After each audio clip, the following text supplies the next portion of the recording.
Hi, welcome to the CMO Insights series podcast. I am your host, Jeff Pedowitz, President and CEO of the Pedowitz Group. Today, as a return guest, we have my good friend, Fishkin, who is CEO of SparkToro and also known as the Wizard of Moz. Rand, welcome back. Thanks for having me again, Jeff. Good to be here. Absolutely. It's good to have you. Well, you've been a very busy man since we spoke last a few years ago. Yeah, a little bit. Starting a new company, touring the world, delighting audiences. What's been hot for you over the last 6 months? What have you been working on? Yeah, let's see. So I obviously, I think the last time we spoke, I'd left Moz and started the process of getting SparkToro off the ground, but hadn't launched the product yet. And we ended up launching in April of 2020, which awesome time to launch a new company. Perfect. Absolutely. Yeah.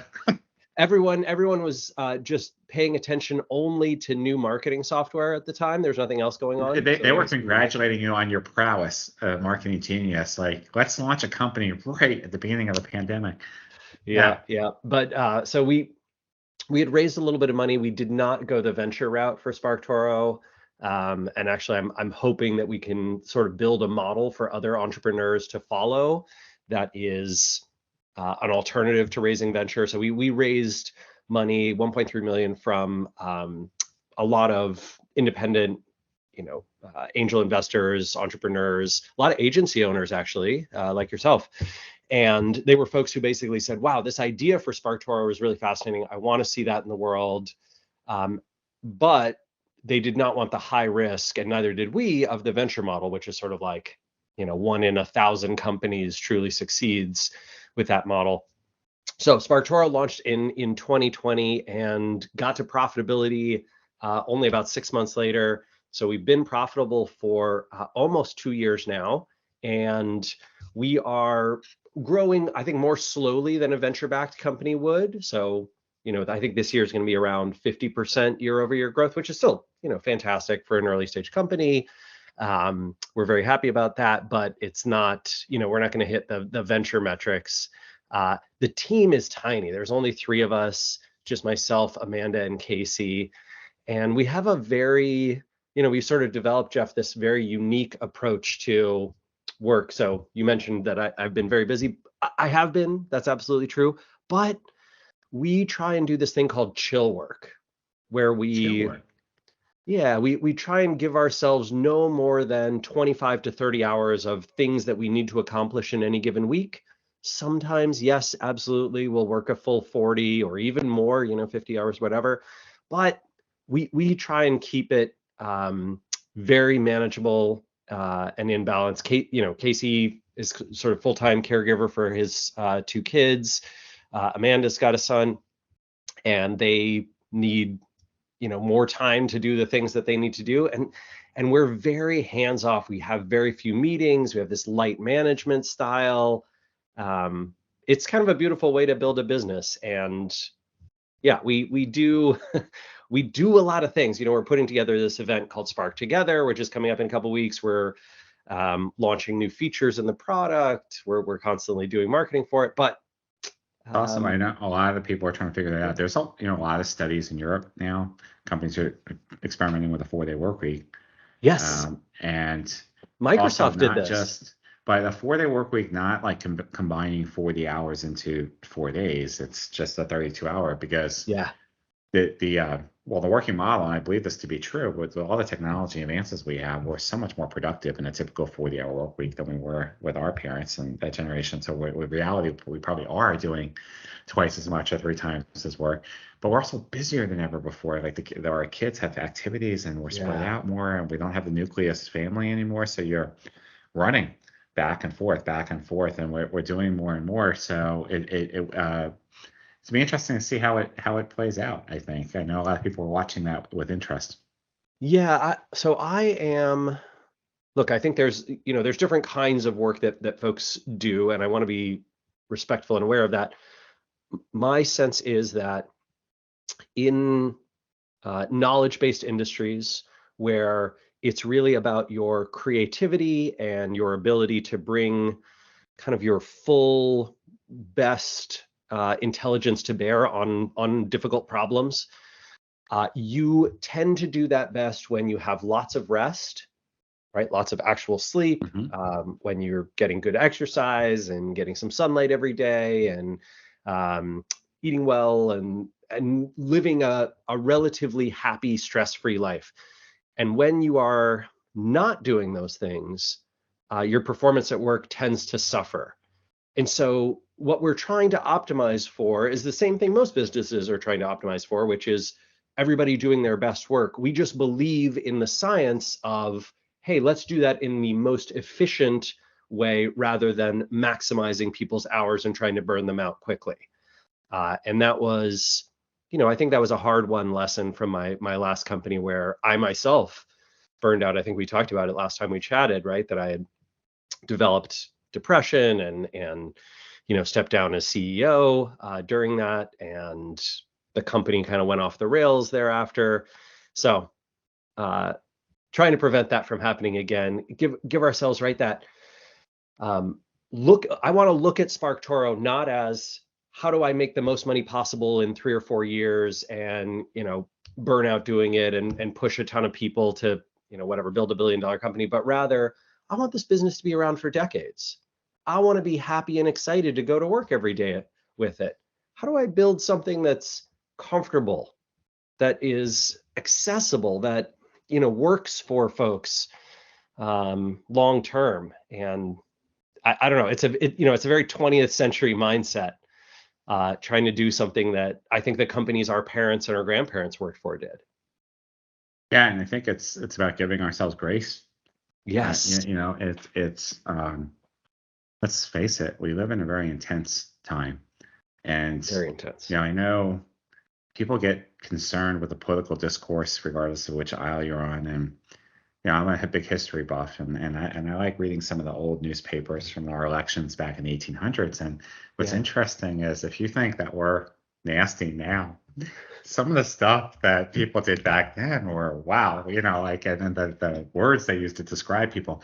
I think the difference wasn't in your face 24/7. There was no television. You got your newspaper once a day. There was no social media. Most of the people you saw, sure, were in your town, but we don't have the echo chambers and the constant 24/7 in your face. I think there's such an amplification now. So bringing that back to marketing, though, right, too, it's how do we be at our best when everything's constantly being aimed at us, and we're trying to reach our audience through these different channels where they're also competing with the noise. Yeah, I mean, I think that one thing that's very interesting about the time that we live in is the sort of this loss of gatekeepers, which in a lot of ways I assumed for especially the first 10, 15 years of my career and my time online. I thought that was a great thing. I thought it was wonderful that the editors at the New York Times or the Washington Post weren't deciding what everyone in the world saw, what everyone in the United States saw. I thought it was very cool that we could all create, and if we did interesting things and useful things, valuable things, that we could amplify those and spread those. What I think we've learned is that just like anything else in life, that has positives and negatives, right? So the positive is something great that was created by someone with no following can reach massive audiences. So that opportunity is fantastic. I love that about the internet. I love the democratization of information flow. The downside of that is many of the things that are most engaging to people online are deeply problematic, right? Misinformation and disinformation, conspiracies, different kinds of hatred, all of that stuff is awful, and it sucks. It sucks that it's effective in reaching people and getting them because we drown it out otherwise. Yeah. Right? I mean, think about whatever it is, horror movies, whether you're a fan or not. Now, growing up with Hitchcock and some of those other early artists, a lot of the terror was in the drama and the storytelling and the framing.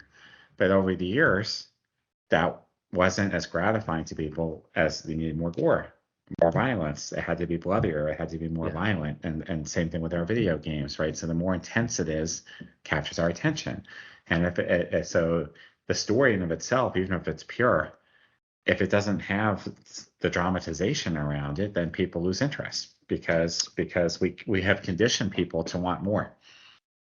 Yeah, and so my suspicion is, I think this is a really interesting thing, right? That in many of these genres and in many of these arenas, what you see is an eventual backlash, right? An eventual kind of, what do I want to call it? People get tired of the same thing again and again, right?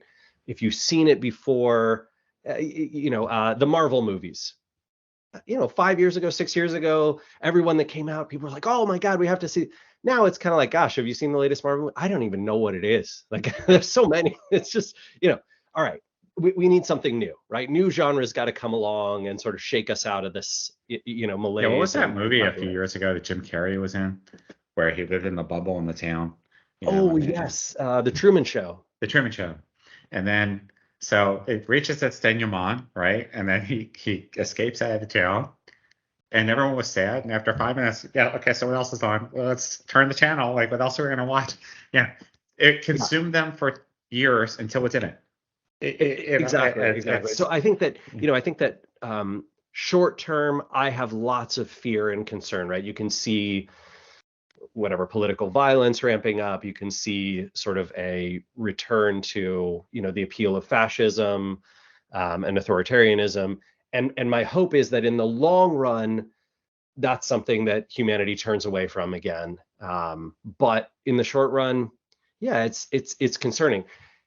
Bringing this to marketing, what I think we have to recognize as marketers, and this is something that we try and do at SparkToro very much, is studying what works and what doesn't in certain fields, with what works and doesn't with certain audiences, what works and doesn't with particular algorithms on different networks, and then being able to react and respond rather than just sort of having a script that you follow.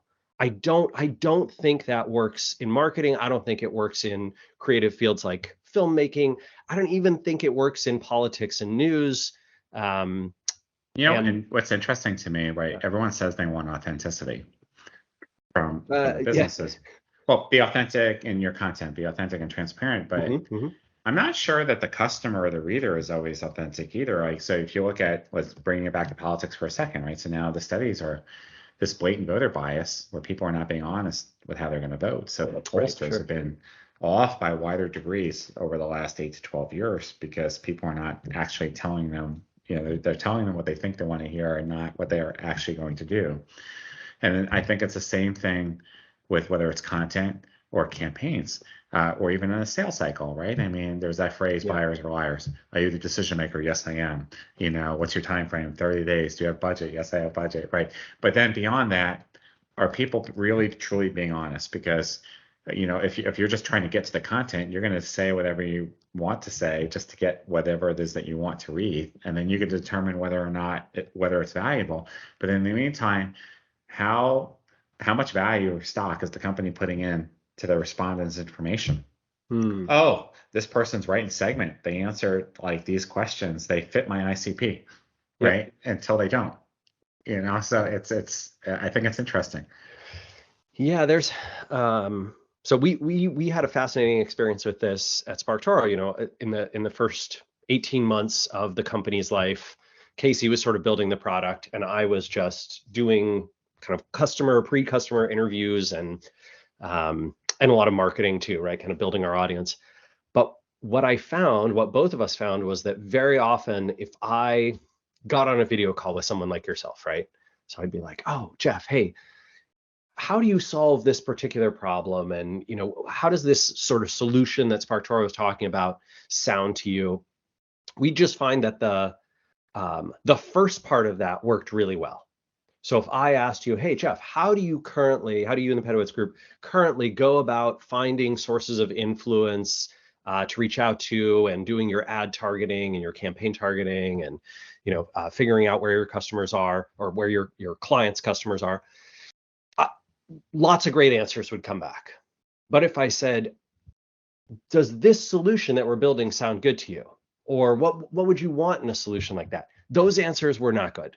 right? They tended to be very much trying to please the interviewer rather than giving a full and honest reaction. And I think it's kind of great, right? Like, it's a good thing. You want human beings to want to be liked by other human beings, and that's what happens.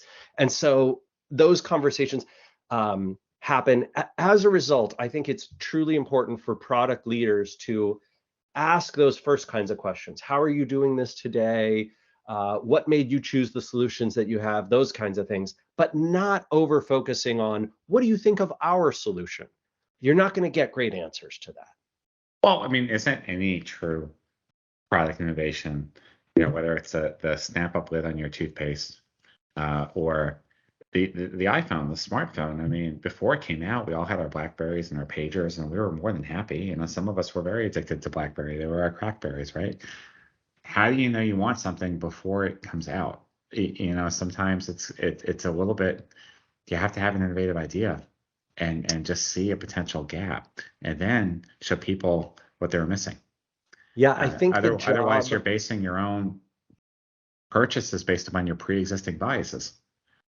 Yep. I think the real job of product and marketing leaders is to ask the right kinds of questions that get at the problem, but not trying to validate the solution through that. I think the way to validate solutions is to set up those landing pages, set up those ads, set up those, social media posts, set up that content and see if it resonates in the right kinds of ways. So it's a scary thing, right? Launching a new company, scary thing, trying to build a new product. When we launched SparkToro, we were scared out of our minds that it was not going to work. And we were going to have to call our investors and be like, sorry, that didn't go so well. But yeah, I mean, thank goodness, it ended up building a real business and something that we're pretty sure is going to be able to last decades. And it's awesome, and I'm not surprised you're having the success you're having. And I think being a marketer today is both in honor of Halloween. It's both very scary, but it's also it's very exciting too. I mean, I think more than ever before, I love this field more than ever, but I'm also just as frustrated and overwhelmed by it than I ever was before, because the game keeps changing, and more channels, customers become more sophisticated, competitors get savvier, and it's not like you can just sit back and rest because someone's always coming. And if they weren't, Google's just going to keep rewriting the algorithm anyway every other day, just keep all of us on our toes. Yeah,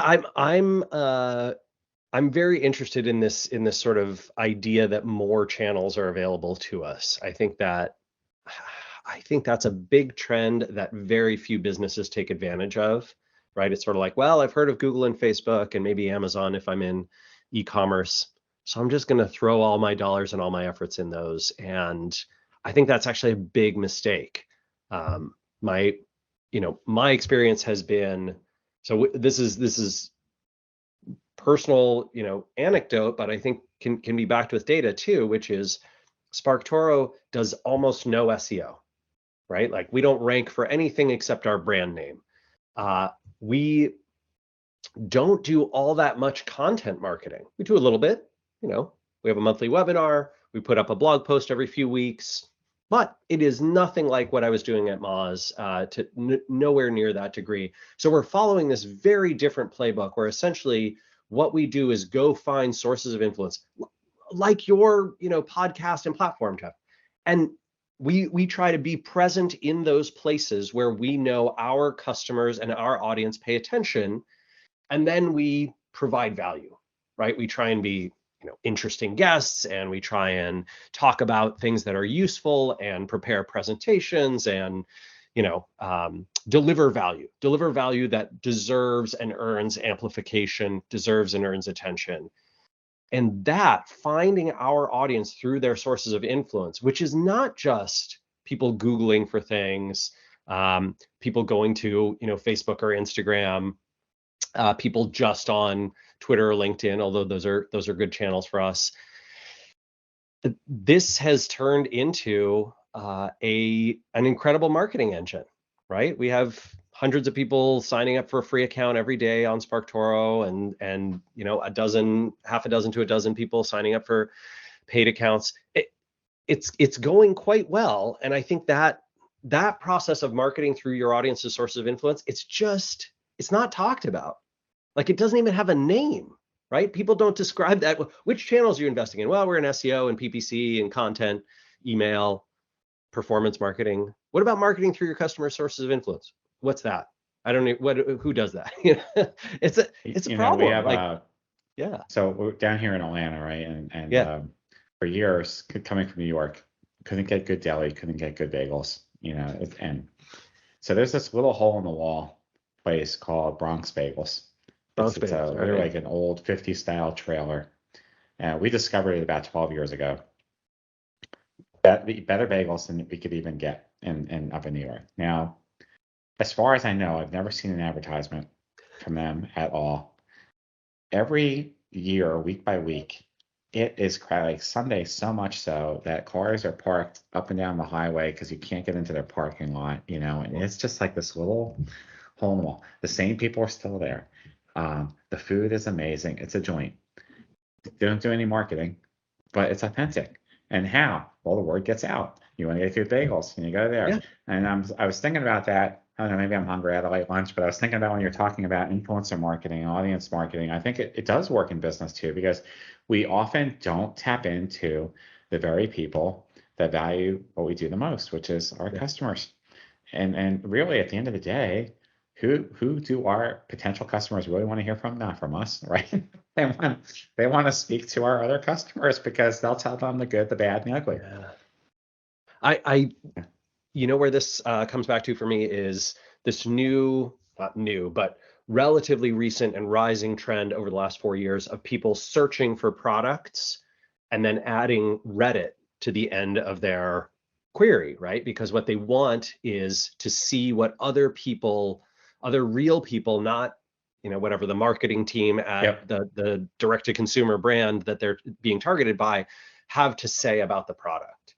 And so you see tons of people saying, whatever, best hiking boots, Reddit, best DSLR camera, Reddit, I'm looking for interior decorators, Reddit, all this stuff in order to get sort of crowdsourced wisdom from real people.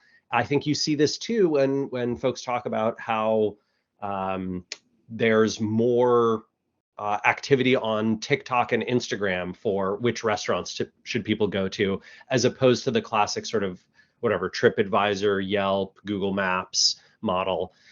They're looking for that authentic data to back up, to validate where they should go and what they should do. I think this is a trend that is going to continue for a long time. I think it's going to spread out in terms of networks. It won't just be, Reddit or TikTok or Instagram or those kinds of places. And personally, I'm excited for that style of marketing, because I think that has much greater value to both consumers and to businesses, the right ones, right? The ones who are building great product.